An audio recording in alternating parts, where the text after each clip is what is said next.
My dad called me. I can't remember the exact time, but it was later. And he called me on the phone. He asked me if I was sitting down, and I was like, yeah. And then he, sounded odd, and then he told me that my mom and brother had been shot. Day 21 of the Alec Murdaugh murder trial is wrapping up in Colleton County. Today we heard from Murdaugh's son Buster. He's the only surviving son of Alec and Maggie Murdaugh, and so far one of the only family members to take the stand. Our Tara Jabor joins us live from the Colleton County Courthouse. Tara, talk to us about Buster's testimony. Was he emotional at all?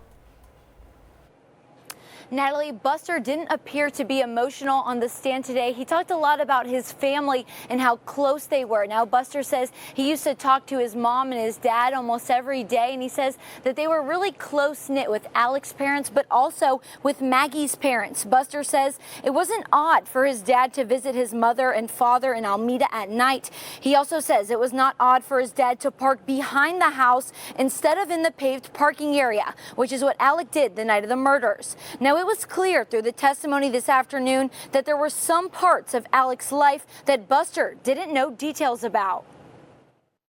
Buster, were you aware that your dad had a opioid addiction?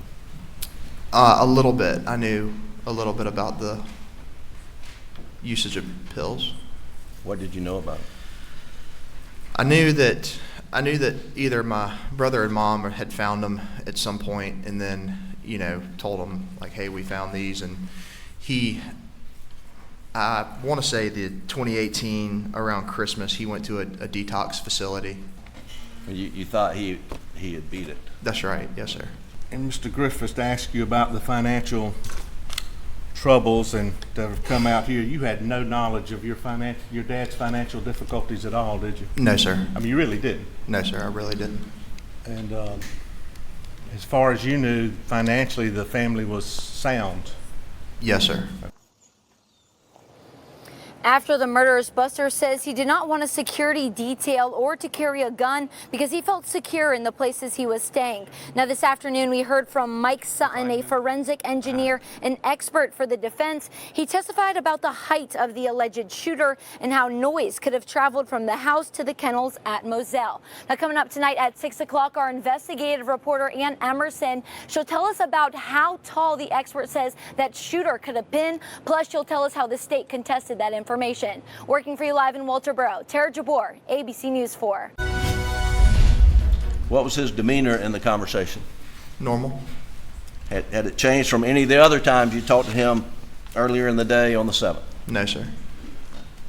Well, if you've been keeping track, we are in week 5 of the Alec Murdaugh double murder trial, and the defense trying to poke holes in the state's case. Thank you for joining us. I'm Tessa Spencer. And I'm Natalie Spalla. It's why they called Alec's other son, Buster, to the stand, and why they had their own crime scene expert come in to refute the testimonies of SLED agents. Our investigative reporter, Ann Emerson, joins us now. And Ann, one of the defense's witnesses has a bit of a different theory, one we haven't heard before. Well, that crime scene expert says Alec Murdaugh can't be the shooter for one main reason. He says based on his work and research, the defendant is just too tall. That whoever shot this shot, or these shots, well, first of all, the quail pen shot was 5'2" to 5'4". That is the most likely explanation, yes. The defense's crime scene expert said it's simple math. And we know that Alec is 6'4". Yes. So could you say to a degree of engineering certainty, more probably than not, that Alec Murdaugh on the night of June 7th did not fire that shot into the quail pen? In my opinion, it's very unlikely that he fired that shot. But it wasn't just the math that defense showed the jury. They also showed them a flyover animation of the crime scene with the outline of 2 proposed shooters. And at one point in the testimony, pulled out a gun to show jurors the trajectory of the fatal bullets. But the state questioning Sutton's expertise and credentials. Have you had any formal training in pathology? No. Have you had any formal training in firearms how they work? No. Another question to this expert was about the gunfire noise. Why didn't Alec hear the barrage of shots if he was still at the main house? It's 35 if you've got the TV on. There's no way you could hear that shot. And Buster did his part in diluting the state's case against his father as well. Do you ever remember your dad disappearing for any periods of time? No, sir. Buster told the jury his dad stayed with him for several days after the murders, trying to contest the state's theory that Alec had time to stash weapons or anything else from the crime scene. And as far as that June 10th SLED interview with Alec, Alec either said I or they did them so bad, referring to the murders. So which was it? Buster says that's not the first time his dad said that same line after the murders. What'd your dad say? Said they did them so bad. First time I heard him say that was the night that I went down to Moselle, the night of June the 7th. Did he say that more than one time? He did. Well, when Buster took this stand, we saw Alec Murdaugh was smiling, and it was quite the moment because we haven't heard anything from Buster ever since the murders.